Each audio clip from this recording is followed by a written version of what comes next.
Latest programme కోసం bell icon ని click చేయండి. దేవుడి దీవెనని పొందండి. పరిశుద్ధాత్మ తండ్రి దేవునికే మహిమ కలుగును గాక. ఆమేన్.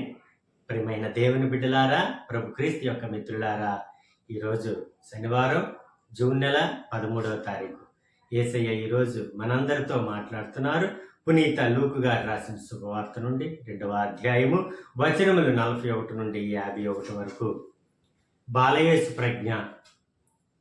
ఆయన తల్లిదండ్రులు ప్రతి సంవత్సరము పాస్కా పండుగకు యెరూషలేమునకు వెళ్ళేవారు. యేసు 12 ఏళ్ల వయసు గలవాడైనప్పుడు వారు తమ ఆచారం ప్రకారము పండుగకు వెళ్ళిరి. పండుగ దినములు ముగిసిన పిదప వారు తిరుగు ప్రయాణమైరి. కానీ బాలయేసు యెరూషలేములోనే ఉండిపోయెను. తల్లిదండ్రులు అది ఎరుగరైరి. యేసు యాత్రికుల సమూహంలో ఉండునని భావించి ఒకనాటి ప్రయాణము కొనసాగించిరి. అప్పుడు వారు తమ బంధువులలోనూ పరిచితులలోనూ బాలుని వెదకనారంభించిరి. వెతికి వేసారి ఆయన కొరకై వారు యెరూషలేమునకు తిరిగి వచ్చిరి.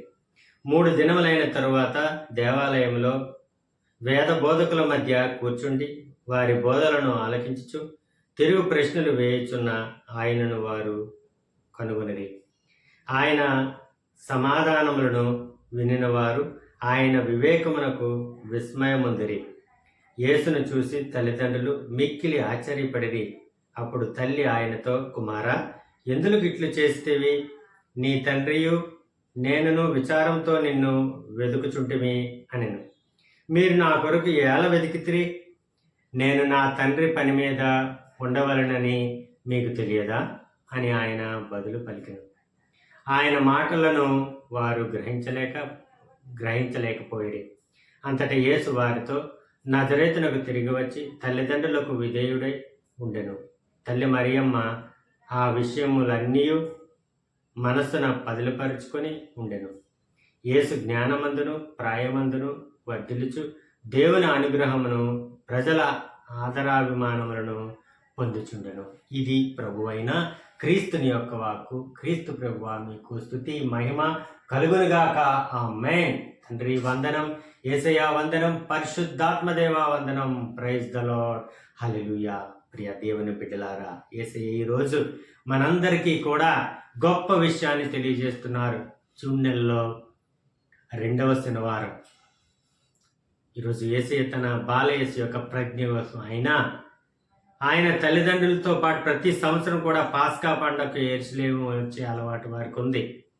యేసు 12 ఏళ్ళ బాలుడప్పుడు యేసయ్యను బాలయేసును తీసుకుని వచ్చారు యెరూషలేము దేవాలయానికి పండక్కి. అయితే పండగ జరుగుతూ ఉండగా మరి తిరుగు ప్రయాణం పడుతున్నారు. అయితే వాళ్ళతో పాటు ఈ బాలయేసు కూడా మరియమ్మతో పాటు జోజప్ప గారితో పాటు బాలయేసు వచ్చేస్తున్నారేమో, తిరుగు ప్రయాణం పెట్టారేమో అని అనుకుంటున్నారు. ఎందుకంటే ఆ జన సమూహంలో వాళ్ళు అంతగా గుర్తించలేదు. వస్తున్నాడు బాలుడు మనతోటే. ఒకరోజు ప్రయాణం అయింది. ఆ తర్వాత చూసుకున్నారు బాలుడు లేడని. చూస్తే ఇంకేంటి, వాళ్ళు తెలిసిన వాళ్ళు, బంధువులు, చుట్టాలు, తెలిసిన వాళ్ళు అందరి దగ్గరికి వెళ్ళి వెతికారు. కానీ ఎవరు మా ఇంటికి రాలేదు. ఇదే సమాధానం. ఎక్కడికి వెళ్ళాడబ్బా అని చెప్పి ఆవిడ మరలా ఏం చేశారు, వెనక్కి వెళ్ళారు. అయితే యెరూషలేము దేవాలయంలో చూద్దాం, మరి అక్కడ గట్ట ఉంటాడేమో అని చెప్పి మరలా వెనక్కి వెళ్ళి చూస్తే అక్కడ వేద పండితుల మధ్య కూర్చొని వాళ్ళు అడిగిన ప్రశ్నలు సమాధానం ఇస్తూ, వాళ్ళని రకరకాల ప్రశ్నలు వేస్తూ వాళ్ళ మధ్య కూర్చొని ఉండడం ఈ జోజప్ప గారు మరియమ్మ గారు చూశారు. చూసి వాళ్ళకి ఆశ్చర్యం కలిగించింది. అప్పుడు వెంటనే బాలయేసుని పిలిచి, ఏంటన్నా, మరి 3 రోజుల నుండి నిన్ను ఎతుకుతూ ఉన్నాము, నువ్వు ఎక్కడ కనిపించలేదు, మరి ఇలా చేస్తే అలా వెతికి వేసారం, చాలా భయం వేసింది అని బాలయేసుకు మరియమ్మ గారు చెప్తున్నారు. వెంటనే బాలయేసు అంటున్నారు, అమ్మా, ఎందుకు మీరు నా కోసం వెతుకుతున్నారు? నేను నా తండ్రి పని మీద ఉండాలని మీకు తెలియదా? ఎందుకు నా కోసం వెతుకుతున్నారు అని సమాధానం ఇచ్చారు. ఆ మాటకు మరియమ్మ గారు చాలా కలత చెందారు. ఏంటి ఇలాంటి మాటలు ఆడుతున్నారని. గొప్ప మాటలు. అప్పుడు బాలుడు కాబట్టి వెంటనే మరియమ్మ గారు, జోసెఫ్ గారు 12 సంవత్సరాల బాలుడిని తన ఇంటికి తీసుకెళ్ళిపోయాడు. ఆ 12 సంవత్సరాల నుండి పెరగడం మొదలుపెట్టి మరి ఆ ప్రాయమందును జ్ఞానమందును కూడా అభివృద్ధి చెందుతూ పెరుగుతూ ఉన్నాడు. ఈ విధంగా ఆ రోజు జరిగిన ఈ యొక్క అనుభవాన్ని మరియమాత మనకు ఈరోజు తెలియజేస్తున్నారు. ఈ విధంగా బాలయేసు జరిగింది, యెరూషలేము దేవాలయం వెళ్ళినప్పుడు తప్పిపోవడము అని ఈ విషయాన్ని ఈరోజు మనకు తెలియజేస్తుంది. ముఖ్యంగా మనం ఈ రోజు మనకి ప్రభు క్రీస్తు తెలియజేసిన విషయం ఏంటంటే, ప్రతి ఒక్కరూ కూడా మన తండ్రి అయిన దేవుని పని మీద మనం ఉండాలి. ఇది అసలైన కాన్సెప్ట్. ఈరోజు కాన్సెప్ట్ ప్రభు క్రీస్తు మనతో చెప్పిన మాట ఏంటంటే, అమ్మ మీరు నన్ను ఎందుకు వెతుకుతున్నారు? ఎందుకు మీరు వెతుకుతున్నారు? నేను నా తండ్రి పని మీద ఉన్నానని మీకు తెలియదా? మీరు నన్ను ఎలా వెతుకుతున్నారు? మీరు నన్ను ఎలా వెతుకుతున్నారు? ఎందుకు వెతుకుతున్నారు మీరు?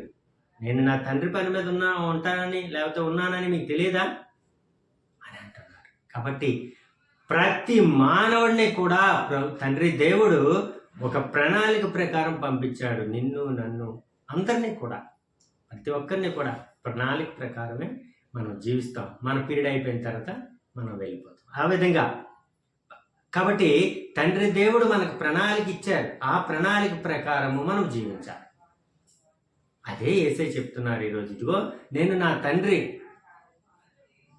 ఆజ్ఞ ప్రకారం జీవిస్తున్నాను, నా తండ్రి పని మీద ఉన్నాను, నా తండ్రి పనిలో ఉన్నాను, మరి ఉండాలని మీకు తెలీదా అని ప్రభు క్రీస్తు మరియమ్మ గారితో చెబుతున్నారు. ఈరోజు మనకు కూడా ఆ మాటే చెప్తున్నారు, నేను నా తండ్రి పని మీద ఉన్నాను. కాబట్టి మనం కూడా మన తండ్రి పని మీద మనం ఉండాలి అని జ్ఞాపకం చేస్తున్నారు. తండ్రి, కుమార, పరిశుద్ధాత్మదేవ, యేసయ్య మీ పని మీద మేము ఉన్నాం తండ్రి. తండ్రి పనిలో నేనున్నానని పలికిన తండ్రి యేసయ్య, ఇదిగో మరి మీరిచ్చిన మాకు మీ సువార్త సేవకుడిగా, మీ బిడ్డలుగా మీ తండ్రి దేవునికి, మీకు పవిత్రాత్మ తండ్రికి ఊడిగమ చేయడానికి ఇహపరలోకాలలో మాకు ఆనందాన్ని, సంతోషాన్ని, ఆయుష్ని, ఆరోగ్యాన్ని, శక్తిని, ధైర్యాన్ని ప్రసాదించమని, ఆ గొప్ప అదృష్టాన్ని మాకు ప్రసాదించమని ఈ మనవలన్నీ మా నాథుడు మేకై కుమారుడైన నజరుడైన యేసు నామములో మమ్ము ఫలింపచేయమని బ్రతిమాలుతున్నాం అబ్బా తండ్రి. Amen, amen, amen. God bless you all. దేవుడు మేము దీవించును గాక. ఆమేన్.